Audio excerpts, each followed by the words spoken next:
So has Elon Musk's xAI created a recursively self-improving AI? Let's talk about it.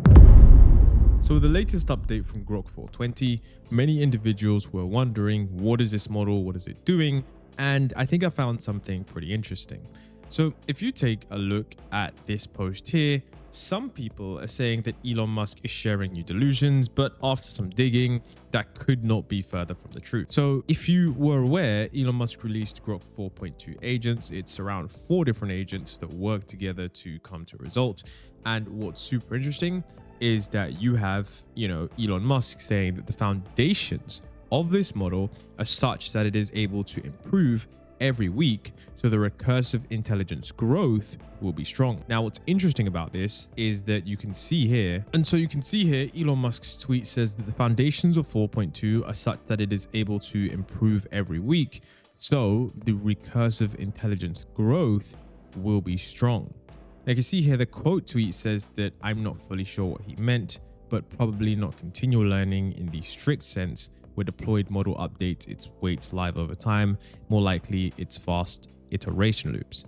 Now, you can see that the actual, Reddit post says that Elon Musk is sharing new delusions, and it's completely understandable because Elon Musk will frequently kind of exaggerate a little bit certain timelines. I mean, he said that a lot of things are going to happen and they haven't just yet. So when he says this about AI, it may be no different. But if you actually look at all of the information around this statement, it actually points to this statement being more true rather than false. So we need to take a look at exactly what is said here. And you can see here that Jimmy Barr has said that it's his last day at xAI. And Jimmy Barr is a guy who used to work at, xAI. And I believe that he was the co-founder. So the most interesting thing comes from this, okay? He says that, he was excited to work there, pushed humanity forward. But you can see what I've highlighted. He said, we are heading to an age of 100x productivity with the right tools, and that recursive self-improvement loops are likely to go live in the next 12 months, okay? That is what he said just as he was leaving xAI. So remember, recursive improvement loops are basically where an AI system that can improve itself and then use that improved version to improve itself again, thus creating a loop that compounds. And so the basic cycle will be an AI model helps design/train a better version of itself, and that better version is smarter at designing/training, so the next iteration improves even faster. And when you repeat that, you're potentially accelerating beyond human ability to keep up. Now, right now, humans are still the primary bottleneck in AI development. Researchers design experiments, interpret the results, write the code, and then run the evaluations. And the claim here is that within 12 months, these AI systems will be autonomously running that entire loop without needing humans at all. AI doing research, essentially. Now, I think this is going to be pretty interesting because, of course, he said that this is going to be one of the most busiest and consequential years. And remember, this is someone who has incredible credibility. He's not just anyone. He's one of the co-authors of the original Atom Optimizer, one of the most cited machine learning papers ever. And of course, like I said, he was a founding member at xAI. So that is why this tweet got the coverage it did. It's not like Elon is trying to hype us up some timeline here. You can see that Jimmy Barr is actually stating that, look, recursive improvement loops go live likely in the next 12 months. Now, I actually decided to take a look at Elon Musk's other employees, see what they were tweeting, and decipher the information. Now, other employees from xAI are essentially talking about the continual learning problem and how recursive self-improvement is not far away. And all of this leads me to believe that Elon Musk's team somehow, somewhere, I'm not sure how they've done it, but have made some kind of improvement that allows them to self-improve. Now, essentially, you can see this is Dishan Patel, someone who works at xAI, or someone who used to work at xAI, but he no longer works there. And he actually said, and this was before he left, that continual learning is largely a context compression problem. Compressing endless multimodal bit streams into dense reusable learning representations is crucial to deploying such systems in the real world. Building a unified learning representation will be necessary towards creating an AI that can continuously act and learn from the real world in a safe and reliable manner. So this is super interesting because the problem that he's describing is that, current AI models are essentially frozen in time. Once training ends, the weights are fully locked. They can't learn from new experiences without a full, expensive retraining run from scratch. Every interaction you have with an AI, it forgets it immediately after. No accumulation of knowledge, no growth. So what context compression actually means here is that every second in the real world is a fire hose of data. Video, audio, text, sensors, all simultaneously, and that's the multimodal bit streams. The problem is that you can't just dump all of that into an AI forever. It's computationally impossible. So the real question is, the real question becomes, how do you take that flood and squeeze it down into a compact learned representation that actually sticks in the model's weights?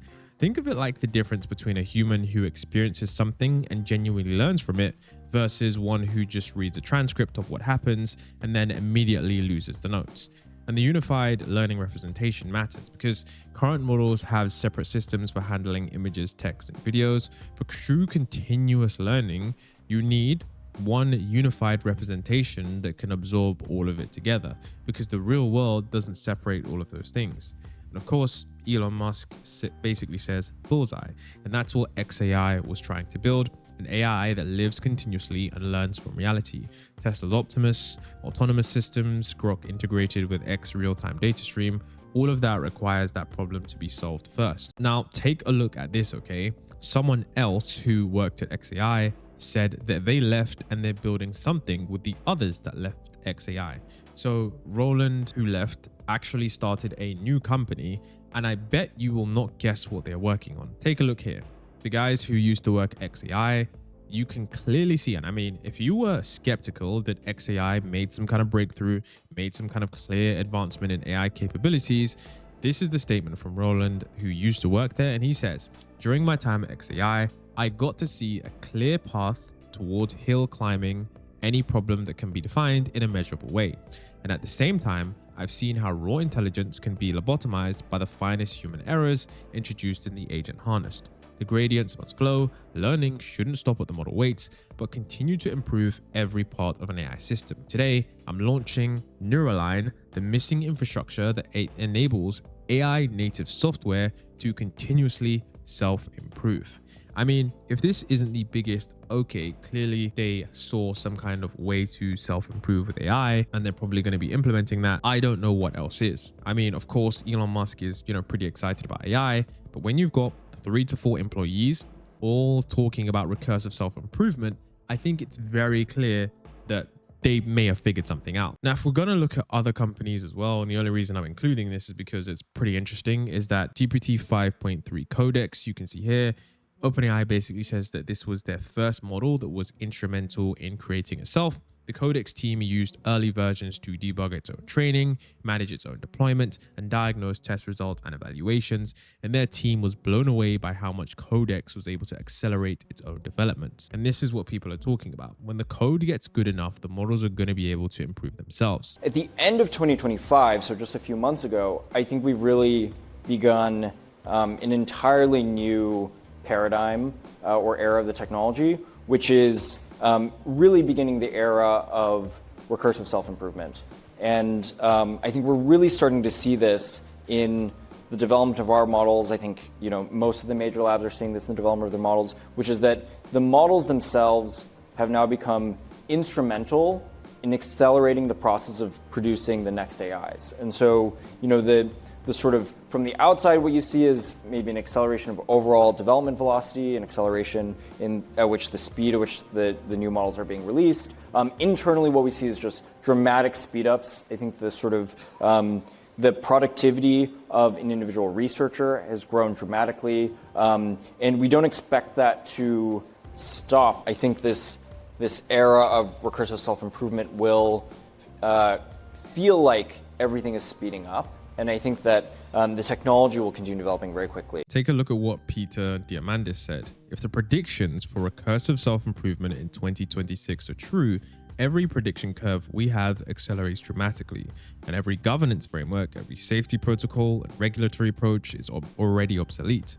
We're building brakes for a car that is about to become a rocket. Take a look at what you can see here. Gary Tan says, it's amazing to see the cutting edge jump to recursive self-improvement when the majority of developers in the real world are still mostly skeptical of vibe coding for production at all. What he's saying here is that it's crazy in how we live in two parallels. On one side, you have individuals who are saying recursive self-improvement, but on the other side, you've got people who are even skeptical to use these coding tools because of bugs and all the other issues mentioned with vibe coding. It truly is a very interesting time.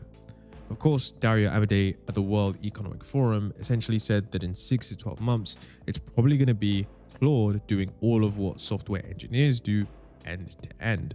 Of course, if that is true, it's going to be super interesting to see how that affects AI development. We are now, in terms of the models that write code, I have engineers within Anthropic who say, I don't write any code anymore. I just let the model write the code. I edit it. I do the things around it. I think, I don't know, we might be 6 to 12 months away from when the model is doing most, maybe all of what SWEs do end to end. And then it's a question of how fast does that loop close? Take a look at another set of tweets that I found. And slow developer Haider tweeted about the fact that a DeepMind researcher was predicting that 2026 was going to be the year of continual learning. You can see he tweeted about this on 4 separate occasions. And it was super interesting. He said that we're going to make massive progress on continual learning. Maybe he actually just tweeted about it twice. But it's very clear that, when you look at the fact that Google also released a paper called Introducing Nested Learning, a new machine learning paradigm for continual learning, that was something that was also super duper interesting. So it's pretty interesting to see, nested learning, which is the new approach to completely avoiding the issue of catastrophic forgetting, where when you learn new tasks, you essentially forget the old ones.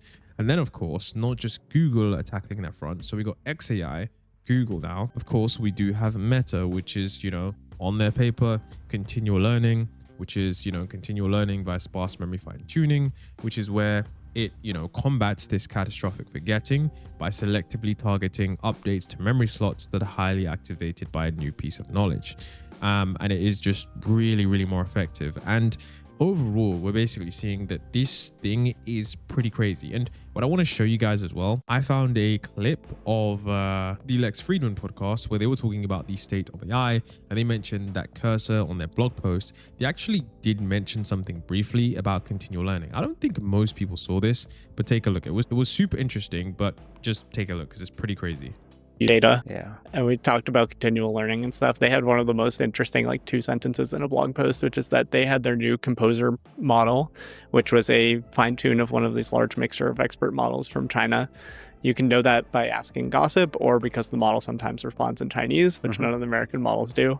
And they had a blog post where they're like, we're updating the model weights every 90 minutes based on real world feedback from people using it, which is the closest thing to real world RL happening on a model. So you can see here that is Grok 5 going to be something that is going to learn almost immediately? We do know that Elon Musk is working on this model. I say Elon Musk, but of course, Elon Musk xAI, of course, not trying to discredit the researchers. This is another tweet from later last year.